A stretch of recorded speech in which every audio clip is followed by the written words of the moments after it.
Ezra identified a really intelligent binary in 2021, where he observed that liberalism over the last few decades, the Democratic Party of the last few decades, had really done a wonderful job focusing on what he called the demand side of the ledger, spending and taxing. But at some point along the way, liberals got worse at actually building things. And the problem is, if you don't add to the supply of something, say housing in a city, and you add more housing vouchers and you create more demand, prices have nowhere to go but up. That's just economics 101. Rising demand and flatlining supply means rising prices. And so he urged liberals in housing and clean energy and other fields to focus more on the supply side, not just the demand side of their progressivism.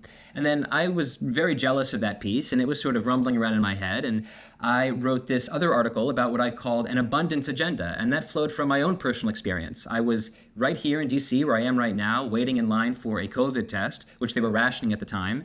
It was about 19 degrees outside, and I was extremely frustrated that we were still 2 years into this pandemic rationing tests.